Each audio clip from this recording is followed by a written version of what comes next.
Hi geniuses, welcome to the channel Science Wizard Pooja Ranjan. This channel is all about the science subject of classes 6, 7th, 8th, 9th and 10th physics and chemistry.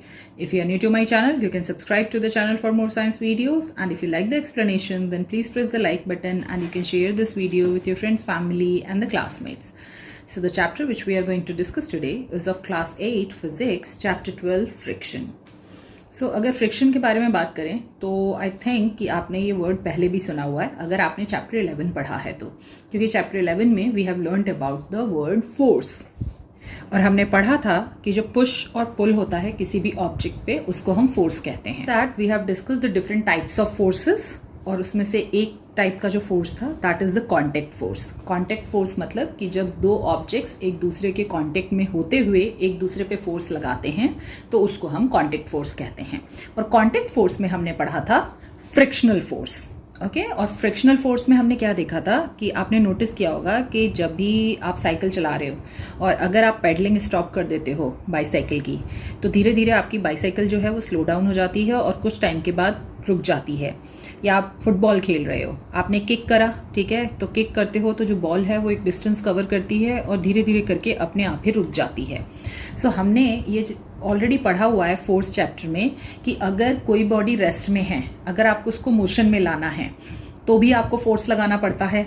और अगर कोई body motion में है, if you want to bring it to the rest और you want to stop it और if you want to slow it down, उसकी speed decrease करनी है आपको, तो भी आपको फोर्स लगाना पड़ता है. सो इन दोनों एग्जाम्पल से एक चीज तो क्लियर हो गई कि कोई ना कोई फोर्स है जो कि आपके साइकिल के व्हील्स पे अप्लाई हो रहा है या फिर जो फुटबॉल पे अप्लाई हो रहा है. बट बाकी कंडीशंस में क्या है, फोर्स आपको दिखता है, ठीक है. जैसे मान लो कि आपने बॉल मारी इधर से और उधर से किसी ने बॉल रोक ली तो उसने फोर्स लगाया इसीलिए आपकी बॉल स्टॉप हो गई या उसकी स्पीड डिक्रीज हो गई. बट यहाँ पे जो फोर्स है वो हमें दिख नहीं रहा है, तो वो कौन सा फोर्स होता है, उसी फोर्स को हम कहते हैं फ्रिक्शनल फोर्स, ठीक है, जो कि इवेंचुअली या तो आपके बॉडी की स्पीड को डिक्रीज करने में हेल्प करता है या फिर अगर आपको कोई गाड़ी को स्टॉप करना है या किसी ऑब्जेक्ट को स्टॉप करना है तो उसको स्टॉप करने में फ्रिक्शनल फोर्स एक्ट करता है. सो फ्रिक्शन क्या है? फ्रिक्शन एक फोर्स है जो कि स्लो करता है थिंग्स डाउन और प्रिवेंट करता है थिंग्स फ्रॉम मूविंग. सो पहली चीज कि अगर कोई बॉडी ऑलरेडी मोशन में है तो उसको धीरे करता है और धीरे धीरे उसकी स्पीड को डिक्रीज करते हुए उसको रोक देता है. या फिर अगर मान लो कि हम किसी बॉडी को रेस्ट से मोशन में लाना चाहते हैं और अगर आप फोर्स लगा रहे हो उसके बाद भी वो मोशन में नहीं आ रही, तो वो क्यों नहीं हो रही? क्योंकि वहां पे फ्रिक्शनल फोर्स लग रहा है. बहुत ही इजी सा एग्जांपल दूं तो मान लो आपके घर में कोई बड़ा सा बॉक्स है, ठीक है, अब आपको उसको पुश करके एक जगह से दूसरी जगह ले जाना है या आप अपने बेड को पुश करना चाह रहे हो, आपके बेड में बहुत सारा सामान भरा हुआ है. सो आप कितना बहुत सारा फोर्स लगाओगे तो भी आपका बेड मूव नहीं करेगा. Now the next question arises, क्यों नहीं हो रहा वहां पे? क्योंकि वहां पे कौन सा फोर्स एक्ट कर रहा है? Frictional force. सो जब भी एक सरफेस दूसरे सरफेस के ऊपर मूव करता है या ट्राई करता है मूव करने का तो उस केस में वहां पे फ्रिक्शनल फोर्स एक्ट करता है सरफेसेस के बीच में. और हमेशा सोच के देखो, मान लो कि कोई बॉल है, ठीक है, अगर आपने उसको किक करा, वो बहुत तेज स्पीड में जा रही है, अगर उसकी स्पीड को डिक्रीज करना है या उसको रोकना है तो उसके लिए क्या करना पड़ेगा? सामने एक जो पर्सन खड़ा है, ठीक है, या तो वो उस बॉल को रोक ले अपने पांव से, ओके, या फिर उसको बस टच कर दे जिससे कि उस बॉल की स्पीड डिक्रीज हो जाए. सो इसका मतलब क्या हुआ कि इसका मतलब ये हुआ कि अगर ये बॉल है, आपने इस डायरेक्शन में इस पे फोर्स लगाया है तो ये बॉल अब इधर ऐसे मूव करती हुई जा रही है आगे आगे आगे आगे, ठीक है. अब इसकी स्पीड को डिक्रीज करना है या इसको रोकना है तो इसका मतलब कि जो फोर्स है वो किस डायरेक्शन में लगना चाहिए? अपोजिट डायरेक्शन में. तो अगर आपने इस डायरेक्शन में फोर्स लगाया है और दूसरा फोर्स आपके फोर्स के अपोजिट डायरेक्शन में लग रहा है, तभी आप बॉडी के स्पीड को डिक्रीज कर सकते हैं या फिर उसको स्टॉप कर सकते हैं. सो इससे एक चीज और सीखने के लिए मिलती है हमें, क्योंकि जो फ्रिक्शनल फोर्स है वो फोर्स जो होता है वो किसी भी मूविंग ऑब्जेक्ट की स्पीड को डिक्रीज कर देता है या फिर उसको स्टॉप कर देता है. तो इसका मतलब ये है कि जिस डायरेक्शन में ऑब्जेक्ट मूव कर रहा है, मतलब कि जो आपके फोर्स का डायरेक्शन है, ठीक उसके अपोजिट डायरेक्शन में जो फ्रिक्शनल फोर्स है वो एक्ट करता है. So this is the very important thing which you have to keep in mind. And the third thing which you have to keep in mind about the frictional force is that कि ये frictional force तभी act करेगा जब दो surfaces एक दूसरे के contact में होते हैं, ठीक है। अगर एक दूसरे के कांटेक्ट में नहीं है दो सरफेस तो वहां पे फिर फ्रिक्शनल फोर्स एक्ट नहीं करता है। जैसे कि बाईसाइकिल और रोड, ठीक है, तो जो बाईसाइकिल के टायर्स हैं और रोड हैं, क्योंकि वो दोनों एक दूसरे के कांटेक्ट में हैं तो वहां पर जो फ्रिक्शन है वो एक्ट कर रहा है। और अगर बाईसाइकिल आपकी राइट हैंड डायरेक्शन में मूव कर रही है तो जो फ्रिक्शनल फोर्स है वो लेफ्ट हैंड डायरेक्शन में लग रहा है और इसीलिए वहां पे जो बाईसाइकिल है वो धीरे धीरे रुक जाती है।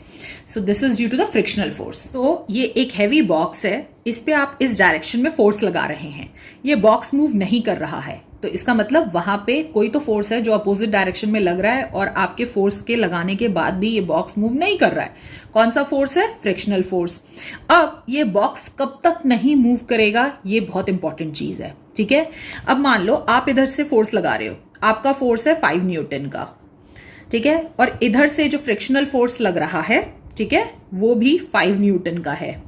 तो इस केस में क्योंकि दोनों अपोजिट डायरेक्शन में लग रहे हैं तो दोनों को सब्सट्रैक्ट कर देंगे तो आपका जो नेट फोर्स हो गया वो 0 हो गया, 0 न्यूटन, और इसीलिए जो बॉक्स है वो मूव नहीं कर पा रहा है। अब आपको बॉक्स तो हिलाना है। अब आपने क्या किया, अपने फ्रेंड को भी बुला लिया, ठीक है। अब जैसे ही आप अपने फ्रेंड को बुलाओगे तो यहां पर अब आप दोनों फोर्स लगा रहे हो, तो आप दोनों का फोर्स जो है वो मिलके जो इस बॉक्स के द्वारा जो फ्रिक्शनल फोर्स लग रहा है उससे ज्यादा हो गया। तो जैसे ही कोई भी बॉडी, ठीक है, जो फ्रिक्शनल फोर्स लगा रही है दूसरे बॉडी पे जो उसको मूव करना चाह रहा है, तो जैसे ही फ्रिक्शनल फोर्स से आपका फोर्स ज्यादा होगा ये बॉडी जो है ये मूव कर जाएगी। तो अब आप और आपके फ्रेंड दोनों धक्का दे रहे हो या मान लो आप अकेले भी धक्का दे रहे हो, तो उस केस में जैसे ही आपका फोर्स इस बॉक्स के द्वारा जो फ्रिक्शनल फोर्स लग रहा है अपोजिट डायरेक्शन में उससे ज्यादा होगा, ये बॉक्स अपने आप ही मूव कर जाएगा। सो नेक्स्ट हमने क्या देखा कि फ्रिक्शनल फोर्स जो होता है वो ना केवल ऑब्जेक्ट की स्पीड डिक्रीज करता है, वो ना केवल ऑब्जेक्ट को स्टॉप करता है, वो इसके अलावा भी अगर किसी बॉडी को रेस्ट से मोशन में लाना चाह रहे हो, आप मूव करवाना चाह रहे हो, तो वहां पे भी उस ऑब्जेक्ट के द्वारा फ्रिक्शनल फोर्स एक्ट करता है, ठीक है, जो कि उस ऑब्जेक्ट को मूव करने से रोकता है और इसीलिए उस पे आपको फ्रिक्शनल फोर्स से ज्यादा फोर्स लगाना पड़ता है ताकि वो ऑब्जेक्ट मूव कर सके। सो ये बहुत जरूरी है कि पहली चीज कि आपको इतना सफिशिएंट फोर्स लगाना है जिससे कि आपका फोर्स जो है वो ओवरकम कर सके फ्रिक्शनल फोर्स को between the box and the surface, और जिससे कि जो बॉक्स है वो मूव करना स्टार्ट कर दे। नेक्स्ट चीज जो यहाँ पे बहुत इंपॉर्टेंट है कि जो फोर्स ऑफ फ्रिक्शन होता है वो हमेशा एक्ट करता है in the opposite direction to the direction in which the object tends to move. Now अगर फ्रिक्शनल फोर्स की बात करते हैं तो वो हमेशा अपोज करता है मोशन ऑफ एन ऑब्जेक्ट। तो फ्रिक्शनल फोर्स जो होता है किसी भी ऑब्जेक्ट के मोशन को अपोज करता है। मोशन को अपोज करने का मतलब कि मोशन मतलब मूवमेंट, कोई बॉडी जो है वो अपना जो प्लेस है वो चेंज कर रही है विद द टाइम, ठीक है। तो जैसे कार है, अगर वो चल रही है तो वो कार मोशन में है, हम क्यों कहते हैं, क्योंकि जो कार है उसकी पोजीशन जो है वो टाइम के साथ चेंज हो रही है। अगर कोई ऑब्जेक्ट जो है वो टाइम के साथ सेम ही पोजीशन पे है तो हम ये नहीं कह सकते कि जो ऑब्जेक्ट है वो मोशन में। अब मान लो मैं बेड पे बैठी हूं, तुमने अभी देखा तो भी मैं बेड पे ही बैठी हूं, ठीक है, तुम 10 मिनट बाद आए तो भी मैं बेड पे ही बैठी हूं, तुम आधे घंटे बाद आए तो भी मैं बेड पे ही बैठी हूं।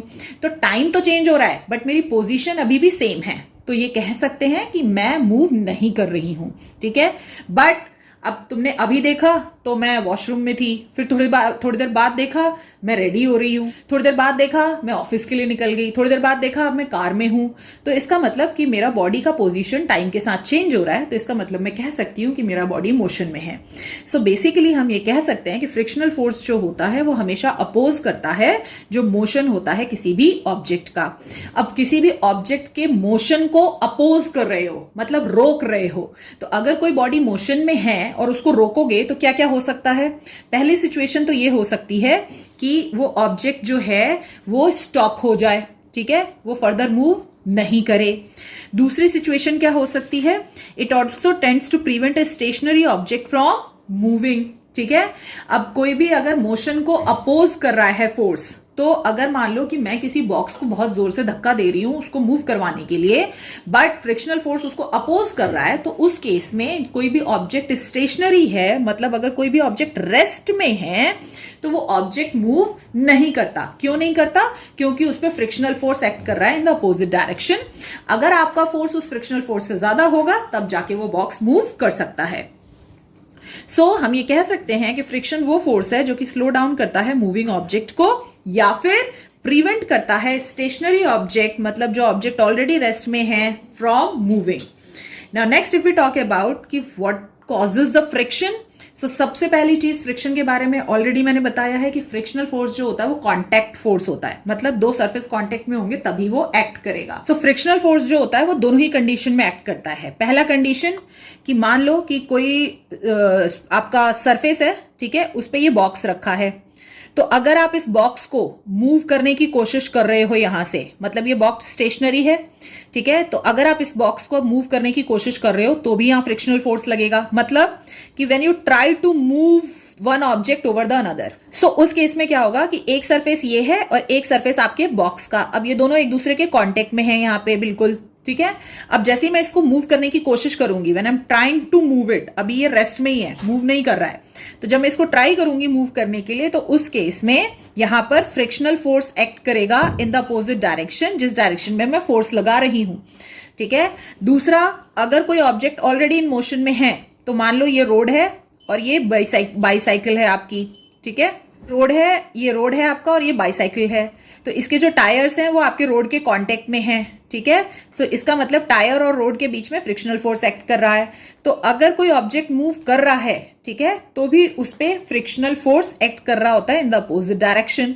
तो फिर नेक्स्ट क्वेश्चन ये उठता है कि मैडम अगर फ्रिक्शनल फोर्स एक्ट कर रहा है, अगर बॉडी मूव कर रही है उस वक्त भी, तो मेरी कार रुक क्यों नहीं जाती? तो हमेशा याद रखना कि इसीलिए होता है क्योंकि आप जो फोर्स लगा रहे हो, आपका फोर्स ज्यादा है वहां पे as compare to the frictional force, इसीलिए जो फ्रिक्शन है वो आपके फोर्स को ओवरकम नहीं कर पा रहा और इसीलिए आपकी कार रुकती नहीं है। तो आपने नोटिस किया होगा कि जब तक आप पेडल मार रहे होते हो साइकिल के, तो वहां पे आपकी साइकिल चल रही होती है, ठीक है, वहां पे फ्रिक्शनल फोर्स एक्ट तो कर रहा है बट वो बहुत कम है, आपका फोर्स ज्यादा है क्योंकि आप पेडल लगा रहे हो। बट जैसे आप पेडलिंग स्टॉप कर देते हो तो धीरे धीरे वहां पे आपका फोर्स कम होने लगता है और फ्रिक्शनल फोर्स इंक्रीज होने लगता है, जिसके कारण इवेंचुअली आपकी साइकिल रुक जाती है। अब now the next question arises कि ये जब सरफेस एक दूसरे के कांटेक्ट में है तो वहां पे ऐसा होता क्या है कि जो फ्रिक्शनल फोर्स है वो एक्ट करने लगता है और स्टॉप कर देता है ऑब्जेक्ट को फ्रॉम मोशन। सो हमेशा आप अगर नोटिस करेंगे, जनरली जब हम किसी सरफेस को देखते हैं, मान लो आप देख रहे हो सरफेस ऑफ अ टेबल, तो आपके घर में टेबल होगा, जब आप उसके सरफेस को देखोगे तो आपको लगेगा कि ये सरफेस बहुत ही प्लेन है, बहुत ही स्मूथ है, ठीक है। बट जब आप उसी सरफेस को मैग्नीफाइंग ग्लास से देखोगे तो आपको दिखेगा कि वो सरफेस रफ है और उसमें कुछ इरेग्युलरिटीज हैं, ठीक है। अब नाउ व्हाट इज दिस इरेग्युलरिटीज? अगर कोई सरफेस स्मूथ है तो वो बिल्कुल ऐसा होगा, उसमें कोई भी इरेग्युलरिटीज नहीं होंगी, ठीक है। और अगर कोई सरफेस रफ है तो उसमें थोड़ी बहुत इरेग्युलरिटीज होंगी, मतलब वो थोड़ा उबड़ खाबड़ ऐसे करके वो होगा रफ सरफेस, ठीक है। सो स्मूथ सरफेस में कोई इरेग्युलरिटीज नहीं होती हैं, वो बिल्कुल सीधा होता है, प्लेन होता है, स्मूथ होता है। और अगर इरेग्युलरिटीज हैं किसी सरफेस में, उबड़ खाबड़ है थोड़ा सा, जैसा आपको इस फिगर में दिख रहा है, तो इसका मतलब ये है कि वहां पर जो सरफेस है वो रफ है। तो जनरली बहुत सारे सरफेस जब हम देखते हैं तो हमें देख के तो वो स्मूथ लगते हैं, बट मैग्नीफाइंग ग्लास से देखेंगे तो बहुत रफ लगते हैं, ठीक। देखो अभी ये सैंड पेपर है, ठीक है, अभी आप इसको देख रहे हो तो ये आपको बहुत स्मूथ लग रहा है ना। बट जब मैं इसको पास लेके आऊंगी, बहुत पास इसको जूम करते जाएंगे, तो कैन यू सी दैट कितना रफ है ये?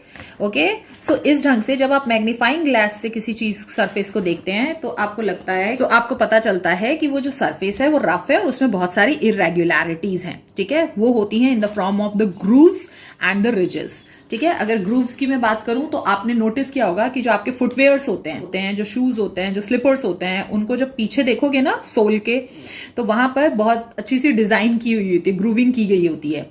तो कभी सोचो कि कौन सोल को उल्टा करके आपके जूते के पीछे के डिजाइन देख रहा है? ऑब्वियसली कोई नहीं देख रहा, बट फिर भी वहां पे ग्रूविंग की जाती है, ठीक है, रफनेस बढ़ाई जाती है।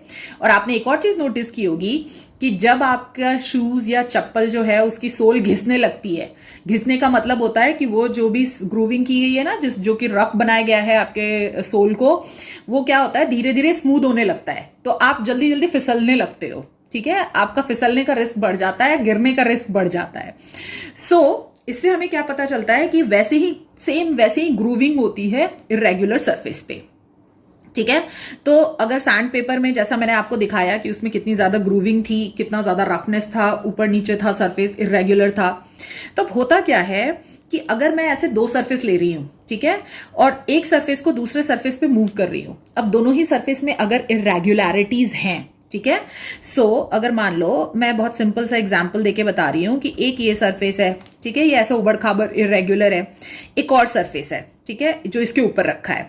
अब क्योंकि इनमें इरेगुलरिटीज हैं, तो ये क्या करती हैं, जो इरेगुलरिटीज होती हैं वो एक दूसरे के बीच में आके ऐसे इरेगुलरिटीज एक दूसरे को इंटरलॉक कर लेती हैं, ठीक है। तो ये एक इरेगुलरिटी है, ये एक इरेगुलरिटी है, दोनों एक दूसरे के संग मिली और क्या कर लिया, इंटरलॉक कर लिया। अब इंटरलॉक कर लिया तो यहां पे जो फोर्स है वो क्या हो गया, बढ़ गया, ठीक है। सो वहां पर क्या होता है कि ये इरेगुलरिटीज या फिर ग्रूव्स और रिजेस जो होते हैं वो कॉटअप हो जाते हैं विथ ईच अदर, और उसी के कारण वहां पे जो मोशन है वो स्लो डाउन होने लगता है और उसी के कारण फ्रिक्शन कॉज होता है। एक चीज और याद रखनी है, बहुत इंपॉर्टेंट यहां पे, कि जितना ज्यादा रफ होगा सरफेस उतनी ज्यादा इंटरलॉकिंग होगी। यहां पे ना ये वर्ड जो है इंटरलॉकिंग, ये बहुत बहुत इंपॉर्टेंट है। इंटरलॉकिंग होगी किस किस के बीच में, बिटवीन द रफ सरफेसेस, ठीक है। तो वो जो इरेगुलरिटीज है इन द रफ सरफेस, उनके बीच में इंटरलॉकिंग बढ़ जाती है, क्योंकि जितना ज्यादा रफनेस होगा उतना ज्यादा इरेगुलरिटीज होगा, जितना ज्यादा इरेगुलरिटीज होगा इंटरलॉकिंग उतना ज्यादा होगा, तो फ्रिक्शन उतना ज्यादा होगा। इसीलिए आपने नोटिस किया होगा कि एक बॉक्स को सेम जितना भारी बॉक्स है, अगर वही सेम भारी बॉक्स मैं दो बॉक्स दे दूं, एक को मैं बहुत ही स्मूथ टाइल्स पे रख दूं जो कि मॉल में लगे रहते हैं, और एक वो सेम बॉक्स उतना ही भारी अगर मैं आपको रोड पे रख दूं, ठीक है, और दोनों को मैं बोलूं कि पुश करो, तो किस केस में आपको लगता है कि जो बॉक्स है वो इजीली मूव कर पाओगे आप? प्रिटी ऑब्वियस, टाइल्स के केस में। अब डिफरेंस क्या हो गया, क्योंकि वहां पे जो कार्डबोर्ड जो आपने कार्टन लिया था उसके नीचे वाला जो सरफेस है वो तो अभी भी सेम ही है दोनों के केस में, तो जो इरेगुलरिटीज वहां थी वो इरेगुलरिटीज यहां पे भी थी। बट रोड के केस में जो दूसरा सरफेस था जिसपे वो रखा था वहां इरेगुलरिटी बहुत ज्यादा थी, तो दोनों की इरेगुलरिटी ज्यादा हो गई, तो वो इंटरलॉकिंग ज्यादा हो जाएगी और फ्रिक्शनल फोर्स इसलिए वहां ज्यादा होगा, इसीलिए आपको रफ सरफेस पे किसी भी चीज को पुश करने में बहुत दिक्कत आती है। और सेम जो प्लेन टाइल्स थी वहां पे जो टाइल्स हैं उसमें बहुत इरेगुलरिटीज कम है, तो वहां पे इंटरलॉकिंग उतनी कम होगी, और इंटरलॉकिंग कम होने से फ्रिक्शनल फोर्स कम होगा, तो आप हल्का सा भी उसको धक्का दोगे तो आपका बॉक्स मूव कर जाएगा।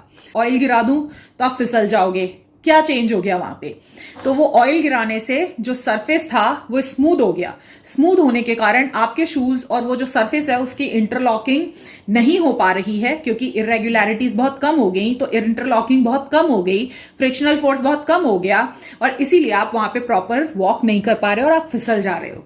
तो अगर देखा जाए तो फ्रिक्शन जो है वो आपको वॉक करने में हेल्प करता है। कैन यू इमेजिन, अगर फ्रिक्शन नहीं होता तो जहां हम जाते वहां पे फिसलते रहते, we can't even walk. So जब आप वॉक जो कर पा रहे हैं that is all due to the friction. अब यहां पे आप फ्रिक्शन टेस्टर यूज कर सकते हैं in order to find out कि जो फ्रिक्शनल फोर्स है वो कौन से सरफेस पे ज्यादा होता है और कौन से सरफेस पे कम होता है। उसके लिए क्या करना है, वुडन स्लैब लेना है और उसके ऊपर आपको एक ब्रिक लेना है, ठीक है। ब्रिक पे यहां पे आप देख रहे हो इस सेंटर में ठीक थ्रेड से बांध देना है एक एंड से, और जो दूसरा एंड है वो आप स्प्रिंग बैलेंस जो होता है उससे आप कनेक्ट कर देंगे, ठीक है। और फिर उसके बाद ये दोनों जब एक दूसरे के ऊपर होंगे, अब आपको क्या करना है कि यहां से जो स्प्रिंग बैलेंस है उसको पुल करना है। तो जब आप पुल करोगे तो स्प्रिंग बैलेंस की जो रीडिंग है यहां से वो चेंज होगी, ठीक है। सो आपको ये क्या देखना है कि आप फोर्स लगा रहे हो, वो बढ़ता जाएगा स्प्रिंग बैलेंस का रीडिंग, एक वैल्यू आएगी जहां पर कि ये जो पत्थर है ये इस स्लैब के ऊपर जस्ट मूव करेगा, टेंड टू मूव, ओके, या फिर जस्ट मूव करता है। सो उस पोजीशन पे आपको यहाँ पे आपका जो फोर्स है उसकी रीडिंग नोट कर लेनी है। नेक्स्ट क्या करना है, आपको एक पॉलिथिन लेनी है, ठीक है, और इसके चारों तरफ पॉलिथिन बांध दो, और पॉलिथिन बांध के सेम वापस अब स्प्रिंग बैलेंस पुल करो, और यहाँ पे फोर्स कितना लगा, जैसे ही ये मूव करने वाला होगा या मूव जैसे ही हल्का सा करता है तो आप फोर्स उसका नोट कर लो और दोनों ही केस में देखो कि किस में आपको ज्यादा फोर्स लग रहा है। तो आप ये नोटिस करोगे कि जब आपने इसके ऊपर पॉलिथीन बांध दिया तो जो फोर्स है उसकी रीडिंग कम है यहाँ पे, तो इसका मतलब कि उस वक्त फ्रिक्शनल फोर्स कम लग रहा है।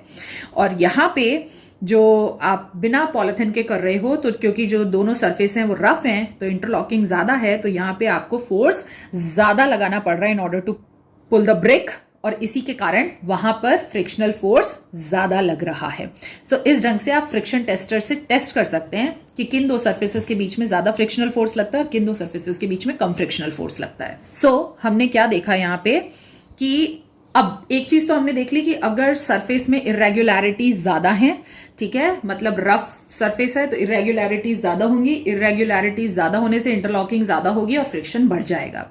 अब फ्रिक्शन जो होता है एक और कारण से बढ़ता है। Friction is more when you press down the object, मतलब कि अगर मैं सेम ही बॉक्स ले रही हूं, ठीक है, तो उसका जो नीचे का सरफेस होगा दोनों ही बॉक्स का वो तो सेम ही होगा, सेम रफनेस होगी दोनों में ही, ठीक है। बट एक बॉक्स में मैंने क्या करा है, एक बॉक्स को खाली रख दिया है मैंने और दूसरे बॉक्स में मैंने क्या किया है, 15 किलो किताबें भर दी हैं। अब मैं बोल रही हूं कि भाई दोनों बॉक्स को मैंने एक ही सरफेस पे रखा हुआ है, सेम सरफेस पे, अब मैं बोल रही हूँ भाई दोनों को पुश करो, तो बहुत ही प्रिटी ऑब्वियस है कि आपको जो खाली बॉक्स है उसको पुश करने में बिल्कुल मेहनत नहीं लगेगी, पर जो 15 किलो का बॉक्स है उसको पुश करने में मेहनत लगेगी। सो इसका मतलब एक और चीज हमने देखी यहाँ पे कि जितना भारी होता है ऑब्जेक्ट, ठीक है, सो मान लो ये सरफेस है, इसके ऊपर मैंने ये कार्टन रखा, ठीक है, अब ये जो कार्टन है अगर खाली है तो रफनेस तो अभी भी दोनों सरफेस के बीच में सेम ही है, ठीक है, बट क्योंकि ये हल्का है तो जो सरफेस है वो एक दूसरे को बहुत ज्यादा प्रेस नहीं करेंगे, ठीक है, और बहुत ज्यादा प्रेस नहीं करेंगे तो उतनी ज्यादा इंटरलॉकिंग नहीं होगी, तो उस केस में फ्रिक्शनल फोर्स थोड़ा कम होगा। बट अब मैंने क्या किया, इसके ऊपर 4-5 चीजें और रख दी, ये भारी हो गया। भारी होने के कारण क्या है कि ये ज्यादा प्रेस करेगा इस सरफेस पे, ज्यादा प्रेस करने से क्या होगा कि जो इंटरलॉकिंग है इरेगुलरिटीज की वो और ज्यादा बढ़ेगी, तो जितना ज्यादा इंटरलॉकिंग होगा उतना ज्यादा फ्रिक्शन बढ़ेगा।